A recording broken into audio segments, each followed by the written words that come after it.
CM Nitish Kumar ने प्रदेश की खुशहाली, एकता और विकास के लिए आशीर्वाद मांगा।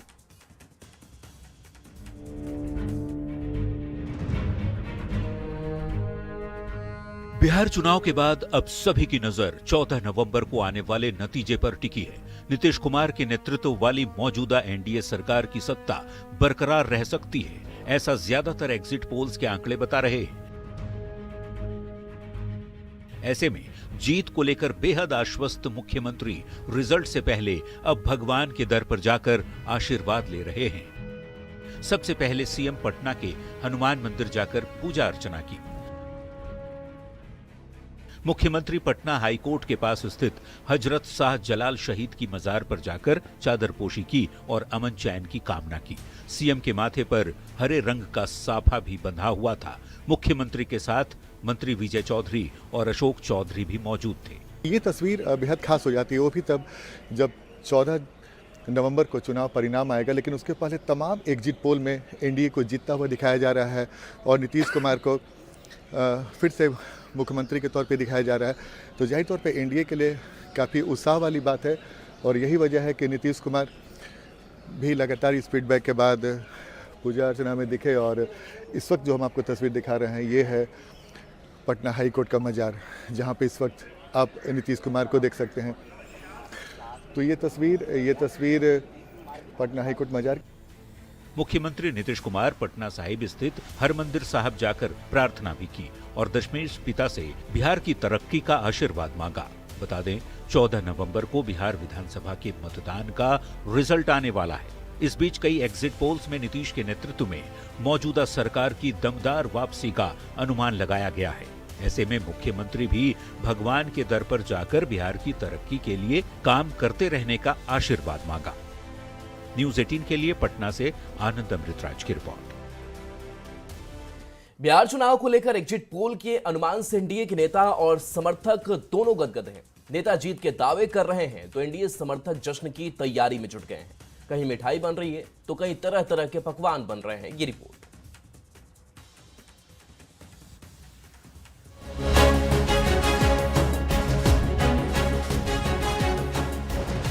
बिहार विधानसभा चुनाव का रिजल्ट आने में अभी एक दिन की देरी है।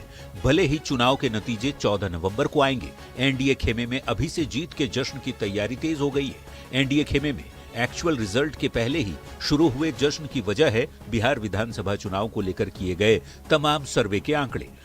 वैसे तो पटना में कई जगहों पर एनडीए समर्थक लड्डू बनवा रहे हैं, लेकिन सबसे ज्यादा तैयारी मोकामा से जेडीयू उम्मीदवार अनंत सिंह के आवास पर हो रही है।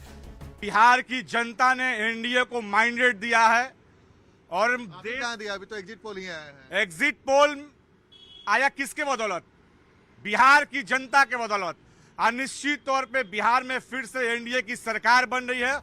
अनंत सिंह के आवास पर 20,000 लोगों के भोज की तैयारी हो रही है। हजारों क्विंटल दूध उबाला जा रहा है। कई तरह के मिठाई बनाए जा रहे हैं। पूरी, सब्जी, रायता के साथ ही कई व्यंजन भी बनाए जा रहे हैं। बड़ा पंडाल तैयार किया जा रहा है, जहां कार्यकर्ताओं को रहने और खाने की व्यवस्था होगी। पंडाल में बड़ा स्क्रीन लगाया जाएगा, जहां कार्यकर्ता मतगणना को लाइव भी देख सकेंगे। यहाँ पे दूध जो है वो बड़े मात्रा में, कई टन जो है दूध यहाँ पे लाया जा रहा है, फाड़ा जा रहा है और यहाँ पे खोवा बनाने की तैयारी है।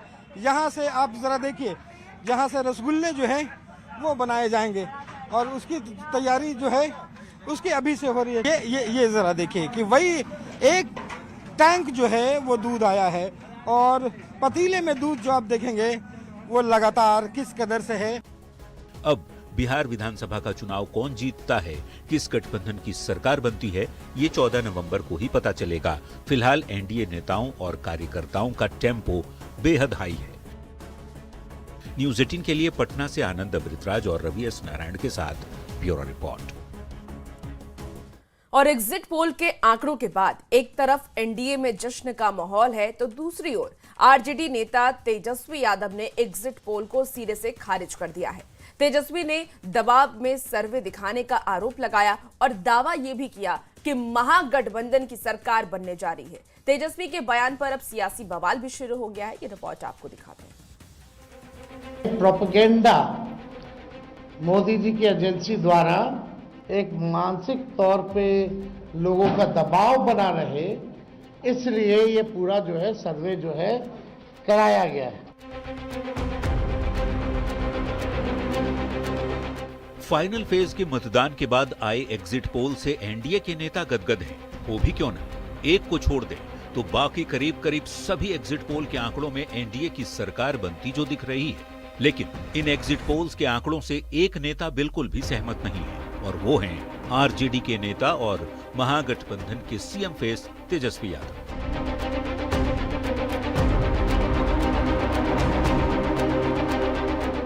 तेजस्वी यादव ने चुनाव के सर्वे को सिरे से खारिज कर दिया है। उन्होंने दबाव में सर्वे दिखाने का आरोप लगाया और दावा किया कि उनकी सरकार बनने जा रही है और 18 नवंबर को उनका शपथ ग्रहण होगा। सभी लोगों ने भारी मतदान करके इस सरकार के खिलाफ वोट किया है और इस बार बदलाव जो है होने जा रहा है। कहीं इफ एंड बट की भी गुंजाइश नहीं रह गई है। तेजस्वी के एग्जिट पोल पर दिए गए बयान पर एनडीए नेताओं ने पलटवार किया है। ये सब उसी किस्म का आरोप है जो वोट चोरी और एसआईआर पर था। वहीं जिस ढंग से तेजस्वी यादव ने सभी एग्जिट पोल्स को खारिज करते हुए महागठबंधन की सरकार बनाने का दावा किया है, उस पर बीजेपी नेताओं ने तंज कसते हुए कहा कि तेजस्वी को भ्रम वाली बीमारी हो गई। अंग्रेजी में एक शब्द होता है डेल्यूजन, मतलब मानसिक असमंजता। जब ये हो जाती है तो आदमी 99 सीट में जीत जाता है। लोकसभा में 99 सीट जीत कैसे से करता है। जब ये हो जाती है तो आदमी अपने आप को मुख्यमंत्री भी बना लेता है। वहीं दूसरी ओर जेडीयू नेता केसी त्यागी ने तंज भरे लहजे में कहा, उम्मीद है इस बार तेजस्वी यादव हार का ठीकरा ईवीएम और वोट चोरी पर नहीं फोड़ेंगे। वो ईवीएम पर और वोट चोरी पर नहीं ठीकरा फोड़ेंगे, ऐसी भी मुझे आशा है। बिहार विधानसभा की 243 सीटों के लिए 11 नवंबर को फाइनल राउंड की वोटिंग पूरी हो गई और वोटिंग खत्म होने के बाद 12-13 से ज्यादा सर्वे एजेंसियों ने अपने अपने एग्जिट पोल का आंकड़ा जारी किया। सिर्फ एक को छोड़ दें तो सभी सर्वे में एनडीए की सरकार बनती दिख रही है। वैसे तो एक्चुअल रिजल्ट 14 नवंबर को आएंगे, तभी पता चलेगा कि किसकी सरकार बनेगी। लेकिन सवाल है कि क्या एक साथ सभी सर्वे एजेंसियों का अनुमान गलत होना संभव है? न्यूज़ 18 के लिए पटना से अमित कुमार और दिल्ली से अमितेश सिंह के साथ ब्यूरो रिपोर्ट।